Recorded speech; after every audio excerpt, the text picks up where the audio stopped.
Bonjour à tous, on se retrouve pour une nouvelle vidéo. J'ai commencé à la tourner, je vais pas vous mentir, ça fait genre un quart d'heure que je la tourne et je me dis mais Agathe c'est incompréhensible.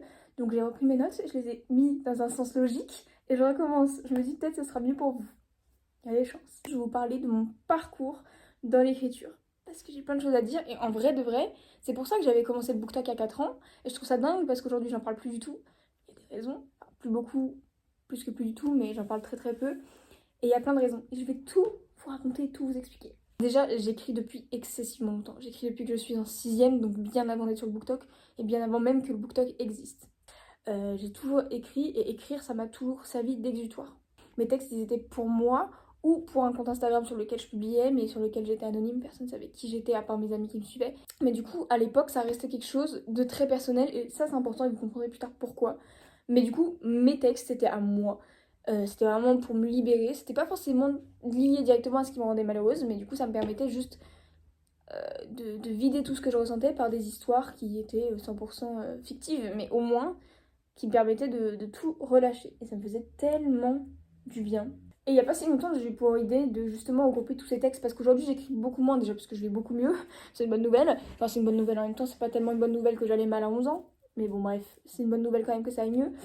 Et j'aimerais bien juste regrouper tout ce que j'ai écrit dans un recueil. Sauf qu'il y a plein de choses qui m'arrêtent. Déjà, j'ai pas envie de modifier tout ce que j'ai pu écrire. Genre, c'est des choses qui, sur le moment, étaient importantes pour moi. Parce qu'il y a des mots qui sont maladroits, il y a des expressions qui sont maladroites, il y a des fautes d'orthographe qui sont exceptionnelles, donc ça va.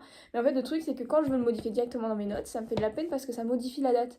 Moi, j'ai envie de garder mes textes à la bonne date. Donc, du coup, il y en a certains que j'avais modifiés déjà il y a plusieurs années, et je mettais entre parenthèses la date réelle de quand je l'avais écrit. Mais du coup, j'aimerais tous les reprendre sans vraiment trop les reprendre et les mettre dans un recueil. Ça serait vraiment un truc que j'aimerais bien faire. En plus, j'ai une copine qui fait des illustrations que j'aime bien. Et du coup, on travaillerait ensemble. Ça serait magnifique. C'est une idée qu'on a eue, que j'aimerais bien. Et au même moment, du coup, je m'étais mise sur Wattpad et je m'étais lancée. J'avais trop envie d'écrire quelque chose de plus gros. Plutôt que mes textes, écrire quelque chose de grand, écrire un vrai recueil ou un vrai livre. En vrai, je pense que j'avais pas encore une écriture assez mature aussi. Ça aurait pas donné grand chose. Mais, enfin, sur les petits textes, elle était très mature, mais sur des longs trucs, elle était moins mature. C'était plus compliqué. Par contre, sur Wattpad, moi, j'ai lu des dingueries. J'ai lu des trucs qui sont trop cool. Notamment Institut Climate Joker de Maïli Bean, que j'adore. Et elle est en train de le reprendre. J'ai trop hâte que ce soit un vrai livre que je puisse avoir. Parce qu'il est vraiment super. Et j'avais lu Earth Monitor de Noémie B, je crois. Pour moi, le fait d'être sur Wattpad ne justifiait pas de la qualité de ton livre. Il y a des livres qui sont super sur Wattpad, vraiment qui sont exceptionnels. Et ces deux-là en font largement partie. Donc là, on est passé de mon époque d'écriture qui continuait hein, à mon époque Wattpad, écriture sur mes notes iPhone, écriture sur Wattpad, à mon premier roman. Ce petit bonhomme, c'est mon premier roman du coup. Ici tout est blanc d'Agathe Galland, du coup, c'est moi. J'ai ouvert BookTok au moment où j'avais envie d'écrire, mais vraiment une envie d'écrire qui était violente, parce que je savais que j'allais être très malheureuse pendant un an, et je me suis dit, bah là, il va falloir faire quelque chose, parce que de toute façon, tu vas avoir envie de mourir, donc fais-en quelque chose. J'ai eu la bonne idée d'aller en fac de droit, parce que je ne savais pas quoi faire de ma vie, sauf que je n'avais aucune envie, même avant que ça commence d'y aller. Une super idée. Donc, je me suis dit, mais je vais écrire un livre. Et à cette même période, j'ai ouvert un BookTok parce que du coup, en cours, c'était soit j'écrivais, soit je lisais. Donc en fait, je vivais libre toute la journée. Et je me suis dit, mais il faut que je le partage quelque part. Et BookTok, ça n'existait pas encore tant que ça. C'était vraiment le tout début. Puis c'était surtout énormément de romances et moi, j'en lisais pas. À l'époque, en fait, je faisais des lives pour parler d'ici tout est blanc. Donc quand j'avais fini de l'écrire. Et c'est ce qui m'avait permis de vraiment me faire un tout petit nom sur le BookTok et d'avoir un petit peu d'abonnés, tout simplement. Et je l'ai écrit en 3 mois. Et c'est peut-être le premier problème. Mais pour un livre que j'ai écrit en 3 mois, bah, j'en suis fière parce que 1, j'avais 18 ans. 2, c'est le premier projet donc complet et concret que j'avais fait. En plus, j'ai fait mon parcours de promotion et d'édition toute seule. Ça, c'est quand même très fort. Bon, les lives, comme je disais, m'ont énormément aidé. Les lives m'ont à mort aidé. Genre, les gens venaient sur mes lives, ils en parlaient, ils me l'achetaient. C'était génial. Et ben, en vrai, je trouve quand même que dans le livre en lui-même, il y a un très bon assemblage des pièces d'un puzzle. Genre, je vais commencer à vous parler de quelque chose à la page 20 et je vais terminer de l'en parler à la page 160 sans en avoir reparlé au milieu. Et je trouve que ça c'est trop stylé. Genre c'est trop fort d'avoir réussi à apporter un élément sur 2 endroits du livre alors que je n'ai rien écrit à l'avance. J'ai pas fait de schéma, j'ai pas fait de brouillon. Moi j'ai commencé la première phrase du roman et j'ai écrit jusqu'à la dernière phrase du roman.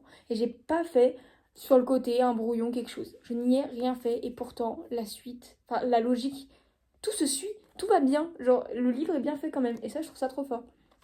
Et ce que je kiffe aussi dans ce livre, c'est qu'il y a une succession des chapitres où il y a un moment on suit Olivia, un moment on suit Mathieu. Je crois qu'il s'appelle Mathieu, je me rappelle même plus. Mathias. C'est moi qui ai écrit le livre. Ça fait ça fait 2 ans que je l'ai pas lu du coup. Donc franchement, j'en suis quand même fière.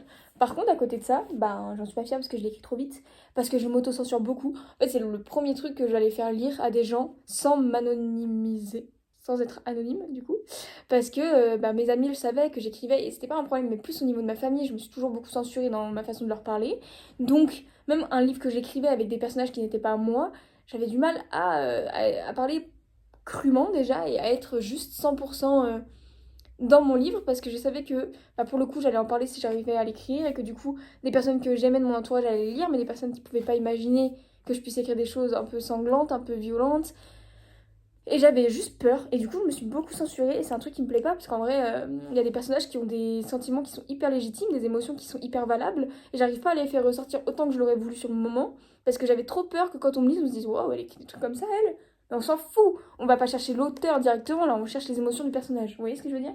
Ensuite, je le trouve trop court et très peu détaillé, c'est-à-dire que je détaille pas du tout ce qu'il y a autour de nous, vraiment je vais à fond dans l'action. Vraiment, si vous aimez l'action, vous aimerez ce livre, y a pas de problème. Mais il y a que ça. On veut peut-être décrire un peu plus ce qui se passe, prendre du coup le temps d'apprécier l'endroit, d'apprécier les personnages, d'apprécier un peu tout, et pas juste s'arrêter à toute l'action. Parce que du coup, ça va trop vite. Et certes, c'est une lecture que tu peux faire en 3 heures, y a pas de problème. Mais on a peut-être envie d'en avoir plus, d'avoir plus de détails, d'avoir un livre plus complet, moins court. Et ça, j'aimerais bien. Donc si je le retravaille, je sais que je retravaillerai sur ça, beaucoup. Pourquoi est-ce que j'en suis plus trop fière? Parce qu'il s'accroche plus du tout à ma DA d'aujourd'hui. C'est-à-dire qu'avant, du collège au lycée, je lisais quasiment que des thrillers. Il y avait un petit peu de fantastique, un petit peu de dystopie, mais vraiment très peu. Et après, j'ai appris à lire d'autres trucs. Ma mère lisait énormément de thrillers. Du coup, je prenais dans ses placards, genre thrillers policiers, toute la journée, quoi. Sauf qu'en fait, je lis plus trop ça. Genre aujourd'hui, je lis peut-être 3 thrillers par an. C'est plus quelque chose qui me plaît de ouf. Puis c'est quelque chose dont je me suis à mort lassée. Donc en fait, je me suis lassée du style que j'ai écrit. C'est triste. C'est toutes ces raisons qui font que. Et en plus, depuis, j'en ai énormément appris. C'est-à-dire que là, si vous allez à l'intérieur du livre, vous voyez qu'il y a quand même. C'est peut-être pas l'esthétique qu'on va attendre d'un livre. Je sais pas comment vous dire. Genre, moi, je vais attendre que les chapitres ils commencent tous sur cette page-là. Et ça va pas forcément être le cas. Genre, ça là, partie 3 écrit sur une page tout en haut et il n'y a rien d'autre, c'est horrible.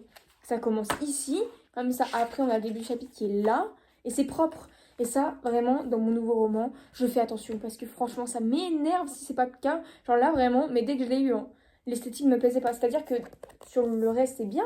J'ai mon propre ISBN, je l'aime bien, il est beau esthétiquement et tout, mais et puis j'ai tout fait toute seule, donc j'en suis fière. Mais il y a plein de choses que j'ai appris. D'ailleurs, si vous voulez qu'on en parle dans une vidéo, ça peut être cool. Mais j'ai appris tellement de trucs qui se faisaient ou qui se faisaient pas. Du coup, ça a beaucoup d'impact sur moi aujourd'hui. C'est-à-dire qu'aujourd'hui, moi, j'écris un nouveau livre depuis que j'ai fini celui-ci. Et c'est toujours les mêmes. Donc ça pose plein de problèmes en fait. Déjà, premier problème, j'ai plein d'autres projets que je peux pas faire parce que j'arrive déjà pas à avancer sur le premier, donc je vais pas m'en lancer sur d'autres. Par exemple, mon recueil que je vous disais tout à l'heure sur mes textes, j'ai trop envie de le faire, mais j'ai pas envie de le faire maintenant alors que j'ai déjà mon deuxième roman qui est en cours. Pareil pour celui-ci, j'aimerais bien le reprendre, enfin en faire quelque chose qui me plaît et dont je suis fière vraiment à 100%. Sauf que du coup, pareil que mes textes, déjà il faut que j'enlève ma censure, mais que je censure pas non plus la personne que j'étais à ce moment-là. Il faut trouver un juste milieu, c'est compliqué. Et en plus, ça veut dire que si je m'en mets là-dessus, il faut que je retravaille, ça va me prendre plusieurs mois, donc ça veut dire encore plusieurs mois de pause pour l'autre. J'avais plus de stockage, super, je sais même plus ce que je disais. Je suis bloquée pour plein de raisons. Déjà, première raison, j'ai pas envie de faire comme le premier, écrire, et devoir tout reprendre pour qu'il y ait plus de forme, plus de contexte, plus de description. En plus, c'est pas du tout le même type. J'écris une fantaisie, donc là, pour le coup, j'ai vraiment schématisé toutes mes idées d'abord. J'ai un schéma, j'ai des idées, je sais où je vais, j'ai gardé plein d'explications parce que j'ai plein d'idées. Mais du coup, il y a des choses que j'ai expliquées dans les premières pages. Quand vous serez à la page 300, vous vous en rappellerez pas. Et c'est normal. Donc il va falloir que je le réexplique, mais avec les mêmes mots. Faut pas que j'ai changé d'idée au milieu. Faut que le concept soit toujours le même. Et pour le coup, je suis beaucoup plus précise dans ce que je veux, parce que je veux absolument pas justement que ce soit décousu, que ce soit pas clair, que ce soit pas ce qu'on attend du livre.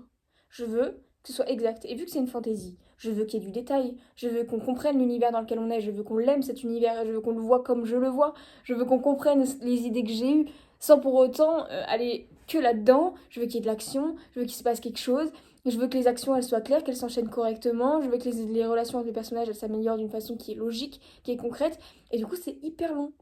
Et ça me prend énormément de temps parce que je suis trop dans la perfection du livre. Et à chaque fois que là, je vais arrêter pendant 3 mois de l'écrire parce que j'ai pas le temps, parce que ça me sort de la tête, parce qu'il faut que je fasse autre chose, parce que j'ai d'autres choses à faire dans la vie, j'y reviens. Et au lieu de continuer mon texte où il en est, bah, je vais tout relire, tout reprendre, recorriger et tout. J'ai plein de bêta lectrices qui du coup me font ah bah là, je comprends pas trop. Ah bah là, en fait, moi je l'aurais pas expliqué comme ça parce que nous on n'est pas dans ta tête et du coup. Et donc je vais reprendre tout ce qu'elles m'ont dit. Et en fait, j'avance pas. Et en fait, j'avance pas du tout. Enfin, j'avance quand même. Genre, j'ai écrit plus de 150 pages, mais j'ai même pas écrit un quart du roman. Peut-être un quart, mais pas un tiers. C'est un travail de fou, c'est un travail monstre et j'en suis hyper contente. Franchement, j'en suis hyper fière. Et quand je m'y mets, je peux m'y mettre pendant des heures et des jours sans lâcher. Mais je veux le faire avec plus de recul que le premier, donc je vais lâcher une semaine parce que je me dis, allez, t'as écrit pendant une semaine non-stop, il faut que tu laisses du mou. Prends un temps de fou. Mais en même temps, je suis à fond dedans et je veux pas l'abandonner, donc je veux pas me mettre sur d'autres projets. Alors peut-être que si je faisais un an de pause dans lequel je me permets de faire complètement autre chose qui me plaît aussi, ça serait génial. Mais non, pas du tout, pas du tout, pas du tout. J'ai mes projets, j'ai mes idées, et elles viendront peut-être après, peut-être qu'elles écloront jamais parce que je vais les oublier à force d'être toujours branchée sur Ima. Mais ça me va, je crois. Je crois que ça me va. Et que mon parcours d'écriture, c'est aussi ça, c'est aussi me dire, bah, là, j'ai passé peut-être, pour l'instant, je suis à 3 ans, peut-être 6 ans bloquée sur un même livre. Mais je sais où je veux l'amener, je sais ce que je veux avec lui. À la base, je voulais même en faire une duologie et je me tâte de plus en plus à faire juste un pavé. Je suis hyper investie parce que je sais exactement où je veux aller et j'ai complètement le schéma des 2 romans. Mais faut le faire, quoi. Faut le faire. Bref, voilà. Bah écoutez, c'est tout pour moi. Je vous souhaite une très très belle journée. Je vous remercie de m'avoir écouté et je vous dis à la prochaine. Bisous!